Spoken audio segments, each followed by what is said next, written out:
오늘은 이삭의 신앙 이런 제목으로 같이 언어를 나누겠습니다. 한번 따라하시면 고맙겠습니다. 이삭의 신앙. 이삭의 신앙. 복 받기를 원하시면 아멘 하겠습니다. 하나님이 주시는 복 받기로 싫으시면 한번 손 들어보세요. 하나님의 복은 따라하시겠습니다. 하나님의 복은 받을수록 좋고 세상에 주는 것은 안 줄수록 좋다. 안 받을수록 좋다. 믿습니까? 신앙과 복은 정비례합니다. 하나님이 주시는 복은 자기의 신앙만큼 받을 수 있습니다. 그렇습니다. 예수를 믿어야 구원받고 기도해야 성령 받고 복을 받으려면 하나님의 말씀에 순종하고 말씀을 지켜야 복 받는다. 국민학교 1학년, 2학년, 3학년, 4학년 예배 드릴 때인데요. 그때 내 방에 왔던 애들이 제일 작은 아이가 국민학교 2학년이었어요. 제일 큰 아이가 국민학교 4학년이었어요. 짜장면을 이제 사주고 짜장면만 사준다 그랬는데 너무 내가 좋아서 짜장면만 사줘서는 안 되겠더라고요. 그래가지고 빨리 지금 슈퍼마켓 연락해서 제일 크고 맛있는 수박 가져오라 그래라. 수박을 기다렸더니 6톨 가져왔는데 이만해요. 국민학교 2학년 아이에게 내가 들어도 힘들다고 주니까 못 들어요. 나 이거 못 가져가겠는데요.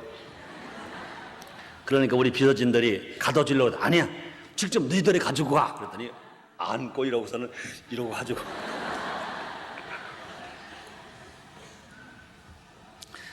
이스라엘 사람들은 하나님을 가리켜서 아브라함과 이삭과 야곱의 하나님 이렇게 말합니다. 이들은 모두 이스라엘의 족장들입니다. 아브라함이나 이삭과 야곱. 또 그들은 우리들로 보면 믿음의 선조들입니다. 그 가운데서 이삭은 아브라함의 독자로서 100배나 얻었고 몇 년 동안 살아서 일생 동안 살아서 100배를 얻은 것이 아니라 그 해에 농사를 지어서 100배를 얻었고 여호와께서 복을 주심으로 그 사람이 창대하게 되었고 왕성하게 되었고 마침내 거부가 되었다 그렇습니다. 지금 언어로 이것을 번역한다면 마침내 거부가 되었다는 말은 뭘로 표현하게 되겠습니까? 마침내 재벌이 되었고 그렇습니다. 마침내 재벌이 되었다. 이삭은 재벌입니다. 그뿐이 아니라 양과 소가 때를 이루고 노복이 심히 많았다 그랬습니다. 그러므로 우리가 분명히 알아야 할 것은 하나님의 복을 바라는 사람이 아브라함만이 아닌 것입니다. 이삭의 복을 못 받았다면요, 아브라함의 복 받은 사람이라 할 수가 없는 거예요. 이삭의 복을 받았기 때문에 아브라함이 복 받은 사람이 된 것인 것입니다. 그러므로 이삭이 엄청난 복을 받았어요. 그럼 이삭이 어떻게 해서 이런 복을 받았는가, 이삭의 신앙이 어떤 신앙인가 우리가 한번 알아봐야 할 것인 것입니다. 고등학교는요 아브라함의 신앙에 대해 너무나 잘 알고 있습니다. 그런데 이삭의 신앙에 대해서는 너무 부관심했던 것을 우리는 생각합니다. 우리는요 이삭의 신앙을 한번 생각해 보겠습니다. 첫째로 이삭의 신앙은요 하나님을 경외하는 신앙이었습니다. 한번 따라 하시겠습니다. 하나님을 경외하는 신앙. 그렇습니다. 이삭은요 하나님을 경외하는 사람이었습니다. 하나님을 경외한다는 것은 하나님을 두려워한다는 말인 것입니다. 또 이 말은 다른 말로 말하면 하나님께 합당한 경배와 예배를 드린다는 것입니다. 하나님 받으시기에 합당한 예배를 드린다는 겁니다. 많은 제단에서 하나님 앞에 예배를 드립니다. 그런데 과연 하나님 받으시는 예배가 있고 하나님 안 받으신 예배가 있습니다. 가인도 하나님 앞에 제단을 쌓고 아벨도 하나님 앞에 제단을 쌓습니다. 그런데 하나님요 가인의 제단은 받지 아니하시고 아벨의 제단만 받은 것입니다. 가인과 아벨의 시대만 그런 것이 아닌 것입니다. 지금 이 시대에도 마찬가지입니다. 가인처럼 드리는 예배는 하나님 안 받으시는 것입니다. 그런 아벨처럼 드리는 제단은 하나님 받으시는 것입니다. 그러므로 진실로 하나님 받으시는 예배가 얼마나 중요한지 몰라요. 우리가 하나님 앞에 예배를 드리는 것은요 시간도 드립니다, 몸도 드립니다, 물질도 드립니다, 재능도 드립니다. 그런데 하나님이 안 받으시는 예배를 드렸다면 이거 얼마나 억울하겠습니까? 그런데 이삭의 신앙은요 하나님을 경외하는 신앙, 하나님 보시기에 합당한 삶을 살았고 합당한 예배를 드렸다는 것입니다. 이삭의 아들 야곱은 하나님을 가리켜서 이렇게 말했습니다. 이삭의 경배하는 이. 이삭의 아들 야곱이 하나님 누구냐? 그럴 때 하나님, 세상을 창조하신 하나님 이렇게 말하지 않았습니다. 자기 아버지 이삭이 경배하는 이, 그분이 하나님이야. 그 이야기는요 그 아버지 이삭이 실제 생활 속에서 하나님을 얼마나 잘 경외했으면, 얼마나 하나님 중심으로 살았으면 그 아들 야곱이 자기 하나님을 보고 말할 때 이삭의 경배하는 이 이렇게 말했습니다. 야곱은요 창세기 31장 42절에서 아브라함의 하나님 곧 이삭의 경외하는 이를 찬양했습니다. 또 창세기 31장 53절에서는요 일삼촌 앞에서 맹세할 때 이삭의 경배하는 이를 가리켜 맹세했다 하고 야곱은 말했습니다. 이처럼 아들 야곱으로부터 하나님을 경외하는 아버지로 인정받은 이삭은 모든 생활이 그의 부친 아브라함의 하나님을 경외하는 삶이었던 것입니다. 이삭은 하나님이 아브라함에게 약속하신 약속이 자식이었습니다. 약속의 자녀는요 믿음의 자녀인 것입니다. 하나님 영적인 아들인 것입니다. 천국을 소유로 물려받을 사람이 된 것입니다. 이삭은요 아브라함의 첫 아들이요 약속된 아들로서 모든 믿는 자들의 표상이 되었습니다. 그래서 창세기 17장 19절에 이렇게 말씀하십니다. 하나님이 가라사대 아니라 내 아내 사라가 정녕 내게 아들을 낳으리니 너는 그 이름을 이삭이라 하라. 내가 그와 내 언약을 세우리니 그의 후손에게 영원한 언약이 되리라. 하나님이 아브라함에 말씀하십니다. 내 아내 사라를 통해서 낳는 그 아들이 내가 원하는 아들이다. 그것이 약속의 아들이다. 내가 그 아들과 언약을 세우겠다. 약속을 세우겠다. 그러므로 실질적으로는요 아브라함이 그처럼 복이 있는 아브라함이 될 수 있었던 것은 무엇이냐, 이삭의 신앙이 있었기 때문에, 이삭의 복을 받은 사람이기 때문에, 하나님께서 이삭을 복주셨기 때문에 아브라함이 그처럼 복 받은 사람이라고 인정을 받은 것입니다.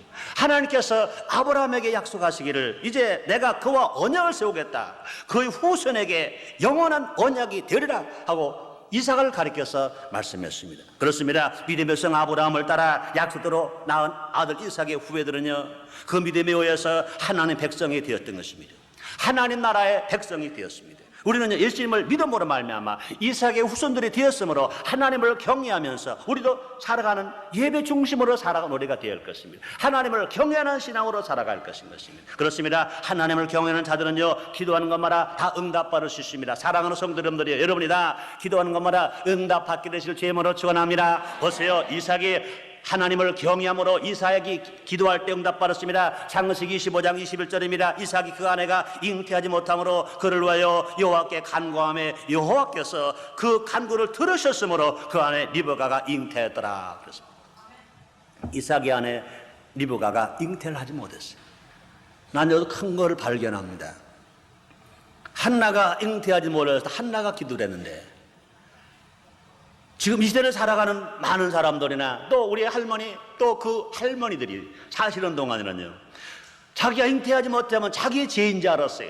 그래서 아기를 낳지 못하면 실거 지역에 하나가 되어서 쫓겨나가도 아무 말 못하고 항의도 못하고 쫓겨나갔어요.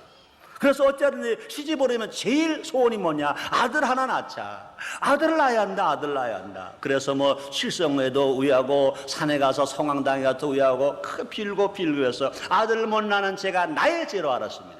그런데 보세요, 이 이삭은요 자기 아내 리브가가 잉태를 못하니까 아내 리브가 보고 기도하라. 이 여자야 네가 기도하나니까 아기를 못 낳잖아. 어찌 그러냐? 그러지 않았습니다. 아내 리브가가 잉태하지 못하니까 아들 그 남편 이삭이 하나님 앞에 간구하며 여호와께서 이삭의 간구를 들으고 이삭의 기도를 들으셔서 그 아내 리브가에게 잉태하도록 만들었다고 주님 말씀하셨습니다. 그러므로 이삭은요 기도했어요. 근데 응답되었습니다. 어떻게 응답받았습니까? 그가 하나님을 경외하는 이였기 때문에 하나님 그의 기도를 들어 응답하셨습니다. 의인의 간구는 역사이 많다고 그랬습니다. 그뿐이 아닙니다. 말라기 4장 2절에 보니까 여호와를 경외하는 사람이 어떤 축복이 임합니까? 여호와 이름을 경외하는 너에게는 의로운 태기 떠올라 치료한 광선을 발하리니 너희가 나가서 애양간에서 나온 송아지같이 뛰다고 그랬습니다. 하나님을 경외하는 사람 하나님 축복하십니다. 애양간에 갇힌 사람이 이제 애양간에 나와서 뛰는 사람 같다고 그랬습니다. 그렇습니다. 질병의 애양간, 저주의 애양간, 슬픔의 애양간, 미움의 애양간에서 진실로 짐승처럼 살던 사람들이 하나님을 경외하면 이제 그 삶의 현장에서 이제 새롭게 살아감으로 말미암아 영혼이 잘 되고 범세운 되고 강건하고 생명할 때 풍성이 되어서 질병이 변하여 건강이 되고 저주가 변하여 축복이 되고 슬픔이 변하여 기쁨이 되고 저주가 변하여 하나님의 구원이 되는 것 믿으시면 아멘 하겠습니다. 그렇습니다. 그러므로 이삭은 어떤 신앙이었습니까? 하나님을 경외하는 신앙입니다. 두 번째로 이삭의 신앙은 부모에게 순종하는 신앙입니다. 이삭은 부모에게 순종하는 사람이었습니다. 살아계신 하나님을 섬기는 아브라함의 가르침을 따라서, 그 아버지의 가르침을 따라서 살았습니다. 그 아버지 아브라함의 말에 절대적으로 순종하는 믿음을 보여주었습니다. 자식을 제물로 바치라고 명령하시는 하나님 말씀에 순종하는 아브라함, 그 자식을 믿음으로 하나님께 바치는 붙인 아브라함의 뜻에 아들 이삭은 절대적으로 순종했습니다.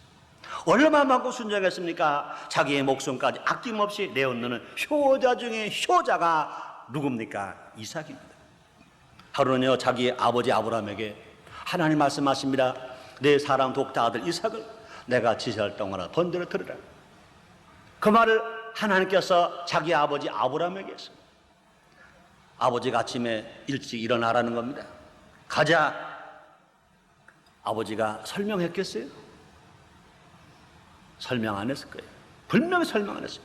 아버지가 아들 이삭에게 한 말은 가자. 그때 아들이 어디 가요, 아버지? 난 지금 바쁜데요. 친구들과 놀아야 하는데 어디 가요? 물어봤습니까? 안 물어봤어요. 아버지가 가자 그러니까 따라갔어요. 그 길이 너무 멀어요. 3일 낮밤을 가야 합니다. 여러분, 자동차 타고 가는 것도 아닙니다. 에어컨 있는 차를 타고 가는 것도 아닙니다. 버스를 타고 가는 것도 아닙니다. 3일 낮밤을 걸어가야 합니다. 한번 이스라엘 성지순례 가셔서 한번 낮에 걸어보세요. 더운가 시원한가. 얼마나 뜨거운지 몰라요. 어린 소년이 아버지가 가자는데 어디로 가는지도 몰라요. 왜 가는지도 몰라요. 오직 한 가지, 아버지가 가자. 따라가는 거예요. 3일 낮밤을 다 따라갔어요. 모래산에 도착했어요. 산 꼭대기 정상으로 올라갔어요. 아버지가 말합니다. 야, 돌을 좀 주워오라. 돌을 다 갖다가 제단을 쌓았어요. 나무를 준비했어요. 제단을 쌓는 것은 분명히 압니다. 그동안 자기 아버지 아브라함이 제단을 쌓는 것을 이삭이 많이 봤거든요. 분명히 제단을 쌓는데 그동안은요, 분명히 제단 위에 재물이 있는 것을 분명히 아들 이삭이 봤는데 그건 재물이 없어. 그래서 보세요. 창세기 22장 7절로 8절입니다. 이삭이 그 아비 아브라함에게 말하여 가로되 내 아버지여 하니 그가 가로되 내 아들아 내가 여기 있노라. 이삭이 가로되 불과 나무는 있거니와 번제할 어린 양은 어디 있나이까? 아브라함이 가로되 아들아 번제할 어린 양은 하나님 자기를 위하여 친히 준비하시리라. 이삭은요 이제 죽기를 각오한 것입니다. 아버지가 자기를 밧줄로 묶는 거예요. 제단에 올려 놓는 거예요. 그러나 그 아들 이삭은요 아버지에게 전혀 반항하지 않습니다. 전혀 불평하지 않습니다. 이삭은 죽기를 각오한 것입니다. 우리 아버지가 하나님을 경외하는 걸 내가 압니다. 우리 아버지가 하나님께 순종하는 것을 내가 압니다. 나는 그 아버지에게 순종해야 합니다. 이삭이 죽기까지 절대적으로 순종한 모습, 마치 뭐가 같습니까? 우리 구주 예수님의 순종을 예표하는 것이었습니다. 예수님께서는요 인류의 죄를 짊어지시고 십자가에서 죽으심으로 성부 하나님의 뜻을 다 이루셨습니다. 인류를 구원하셨습니다. 아무 죄도 없으신 예수님이 머리에 가시가 안 쓰시고 양손과 양발에 못 박히시고 십자가 빌려 죽으실 때 왜 그렇게 죽으셨습니까? 예수님이 안 아프셨나요? 예수님 안 고통스러우셨나요? 아니에요. 예수님도요 맨 맞으시면 아프시고요 살이 찢기시면 고통스러우시고요 피가 나올 때 얼마나 아프셨습니까? 십자가에 계신 예수님 얼마나 고통스러우셨던지 나의 하나님 어찌하여 나를 버리셨나이까? 육신으로 그런 고통을 당했지만 그러나 왜 아무 말 하지 아니하시고 순종하십니까? 하나님의 명령이니까, 하나님 아버지의 명령이니까. 예수님은 십자가에 와서 끝까지 고통당하시면서 참으시고 인내하셨습니다. 예수님 바울이 말합니다. 빌립보서 2장 8절입니다. 사람의 모형으로 나타나셨음에 자기를 낮추시고 죽기까지 복종하셨으니 곧 십자가에 죽으십니다. 예수님 십자가에 죽으심이나 이삭이 자기 아버지의 순종에서 하나님 시한 모리아산에 가서 하나님 앞에 제물이 되는 것과 똑같습니다. 그러므로 이삭은 자기 아버지 앞에 죽음까지도 마다하지 아니하고 순종했습니다. 그뿐이 아닙니다. 이삭은 자기 아버지에게 뭘 순종했습니까? 결혼에 대해서 순종했습니다. 믿음의 자손을 얻기 원하는 아브라함의 뜻을 따라 이삭은요 이방 여인을 취하지 아니하고 하란 지방에 사는 친족 가운데로 갔습니다. 이제 이방 여인을 얻을 수가 없습니다. 이제 같은 아브라함과 같은 혈통을 얻어야 하기 때문에 지금 자기 아버지 아브라함이 갈대 우르를 떠나서 지금 가나안 땅에 와서 삽니다. 이제 자기가 아내를 얻으려면 아버지 혈통을 찾아서 가야 하는 것입니다. 그럴 때 아버지가 누굴 보냅니까? 아브라함의 종을 보냅니다. 그때 이삭은요 조금 더 불평하지 아니하고 그대로 순종하는 것입니다. 그 종이 누굴 데려옵니까? 리브가를 데려옵니다.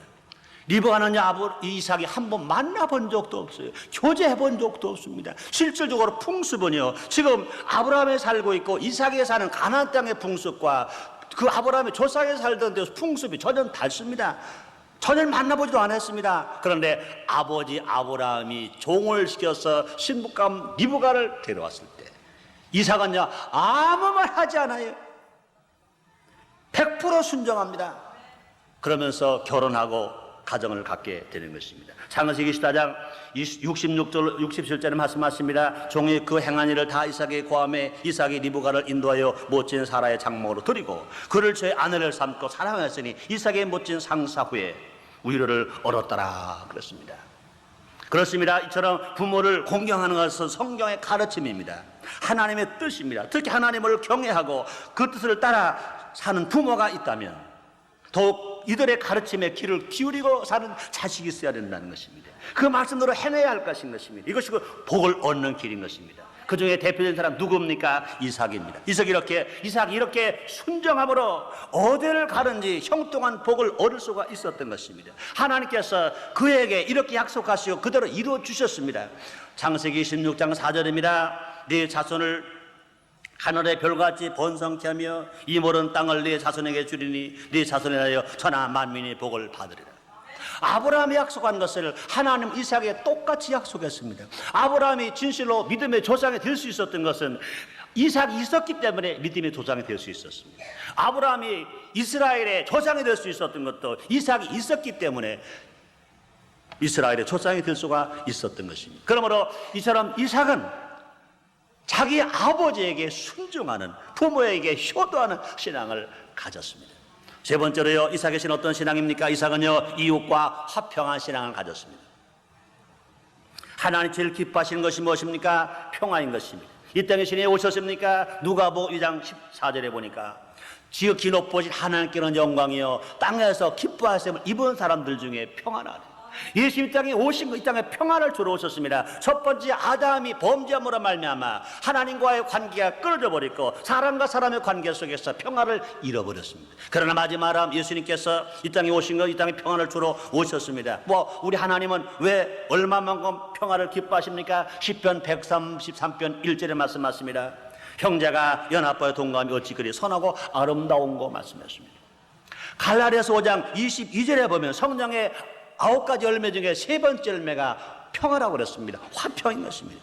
그러므로 하나님이 제일 기뻐하시는 것이 무엇이냐? 이웃과 평화롭게 살아가는 것입니다. 이웃과 화평을 가지고 살아가는 것입니다. 그런데 이삭의 신앙은 이웃과 화평한 신앙이었습니다. 이삭은 성품이 온유한자로서 이웃과 다투지 않았습니다. 손해를 나도 다투지 않았습니다. 자기 거를 빼앗겨도 다투지 않았습니다. 화평을 추구하는 믿음의 사람이었던 것입니다. 가나안에 기근이 들었을 때 이삭은요 그랄로 피난 갔습니다. 그런데 그곳에 살고 있는 그랄 사람들이 이삭이 우물을 노리고 있습니다. 이삭이 하나님의 축복을 받아서 가서 우물을 파면 우물을 파는 데마다 물이 솟아나오는 겁니다. 그런데 그 타지방 사람들 지금 이 시대도요 텃세 얼마나 많이 심하게 합니다. 우리 어렸을 때도요 그 동네끼리 패싸움이 얼마나 벌어져 몰라요. 다른 동네 사람이 우리 동네로 지나가면 야 텃세네 그냥 지나갈 수 없어. 무엇을 뺏어도 뺏고 한번 주워받고 싸먹으라는 그런 일이 있었는데 벌써 이삭 시대도요 그 지역마다 그 족장을 중심으로 해서 그 고을마다 마을마다 이처럼 텃세가 심했어요. 그런데 이제 이삭이 자기가 살던 지방이 이제 기근 들었습니다. 할 수 없이 이제 어디로 갔습니까? 그랄로 갔어요. 그곳에 가서 우물을 파는데 파면은 찾고 와서 우물을 빼앗는 거예요. 근데 보통 사람 같으면 야 내가 판 우물인데 왜 뺐느냐 싸울 것인데 와서 달라면 주는 거예요. 또 가서 파면 또 샘물이 또 터져 나와요. 또 달라면 또 주는 거예요. 보세요. 창세기 16장 20절 22절입니다. 그날 목자들이 이삭의 목자와 다투어 가로되 이 물은 우리 것이라 하매 이삭이 그 다툼을 인하여 그 우물 이름을 에색이라 하였으며 또 다른 우물을 봤더니 그들이 또 다투는 거로 그 이름을 신나라 하였으며 이삭이 거기서 옮겨 다른 우물을 봤더니 그들이 다투지 아니었으므로 그 이름을 르호봇이라 하여 가로되 이제는 여호와께서 우리의 장소를 넓게 하셨으니 이 땅에서 우리가 번성하리로다 하였더라. 이삭은 다투지 않았어요. 이웃과 다투지 않았습니다. 이웃과 싸우지 않았습니다. 이삭의 신앙 어떤 신앙입니까? 이웃과 화평한 신앙, 이웃과 화목한 신앙, 자기가 양보하더라도 자기가 빼앗기더라도 이웃과 다투지 않는 그런 신앙을 살았습니다. 이 모든 것은요 하나님의 보호하심으로 나타난 축복이었던 것입니다. 이삭의 믿음과 순종의 결과였던 것인 것입니다. 하나님 이처럼 순종한 사람에게 부엘세바에서 나타나셔서 복을 계속 주십니다. 약속하십니다. 창세기 26장 24절로 25절입니다. 그 밤에 여호와께서 그에게 나타나 가라사대 나는 내 아비 아브라함의 하나님이니 두려워 말라. 내 종 아브라함을 하여 내가 너와 함께 있어 내게 복을 주어 내 자손으로 번성케 하리라 하시니라. 이삭이 그곳에 단을 쌓아 여호와 이름을 부르고 거기에 장막을 쳤더니 그 종들이 거기서도 우물을 받더라. 그렇습니다. 그날 사람들과 그곳에 블레셋 왕 엘리벳 아미멜렉은 하나님께서 이삭을 도우신 모습을 보았습니다. 그 사막 지방에서 우물을 파기가 얼마나 힘들은데 우물만 파면 물이 솟아나는 거예요. 또 옮겨서 우물만 파면 또 물이 솟아나는 거예요. 그것을 보면서 하하, 정말로 이삭은 하나님이 도우시는 사람이구나. 저 이삭은 하나님이 정말로 보호하시는 사람이구나. 이삭은 하나님 축복하시는 사람이구나. 그러니 이제는 그 이삭을 우리가 해코지 하면 안 되겠다. 이삭에 피해를 주면 안 되겠다. 그래서 그 사람들이 오히려 이삭과 화친을 요청해 왔습니다. 그 다음에 그들은 깨닫습니다. 이삭이 섬기는 하나님은 정말로 두려운 하나님이다. 그 하나님 앞에 범죄하면 안 되겠다. 우리는 정말로 이삭이 섬기는 하나님 정말로 두려운 하나님이다. 창세기 16장 28절 29절입니다. 그들이 가로되 여호와께서 너와 함께 계신 우리가 분명히 보았으므로 우리의 사이 곧 우리와 너의 사이에 맹세를 세워 너와 계약을 맺으리라 하였노라. 너는 우리를 해하지 말라. 이는 우리가 너를 범하지 아니하고 선한 일만 내게 행하며 너로 평안히 가게 하였음이라. 이제 너는 여호와께 복을 받을 자니라. 이방 사람들도요 분명히 그들에게 이삭에게 말합니다. 너는 정말로 복 받을 사람이구나. 너는 정말로 하나님의 복을 받는 사람이구나. 나는 너희와 싸우지 않겠다. 난 너희와 다투지 않겠다. 그러니 너도 우리를 치지 마라. 너는 정말 두려운 사람이야. 너는 정말 복 받을 사람이야. 이방인에게도 인정받은 그런 삶을 살았던 것입니다. 왜 그렇습니까? 이삭은 하나님을 경외하는 신앙이요, 이삭은 부모에게 순종하는 신앙이요, 이삭은 이웃과 화평한 신앙으로 살았던 것입니다. 하나님을 경외하고 부모에게 순종하며 이웃과 화평한 사람, 그 이삭은요 그 믿음을 인정받았습니다. 그러므로 일평생 동안 하나님으로부터 복을 누리며 살다가 그 나이가 몇 세까지 살았냐? 180세를 살았습니다. 그러냐 아브라함이 복을 받아 장수했어요. 175세를 상은 너무나 잘 알고 있습니다. 그런데 그 아들 이삭은 아브라함보다 자기 아버지 아브라함보다 5년을 더 살았어요. 그러면 성경 어디를 보더라도요 정말로 복을 누가 더 많이 받느냐? 아브라함이 복 받은 것보다 이삭이 받은 복이 더 큰 복인 것을 우리는 분명히 알 수 있습니다. 그렇습니다. 진실로 우리는 하나님의 복을 받아야 할 사람들입니다. 하나님의 복을 나눠주면서 꾸어주면서 베풀어주면서 살아가야 할 우리인 것입니다. 우리들도요 이삭을 본받아서 우리들도요 하나님을 경외하는 신앙, 부모에게 순종하는 신앙, 이웃과 화평한 신앙을 갖고 우리는 살아가야 할 줄 믿습니다. 그러나 사랑하는 성도 여러분들이요, 우리 힘으로는 안 되잖아요. 그래서 우리 하나님께서 우리 형편을 아세요. 우리 기질을 아세요. 그래서 우리를 고아처럼 버리지 아니하시고 우리에게 보혜사 성령을 보내주신 거예요. 우리가 성령을 받으면 하나님을 경외할 수 있어요.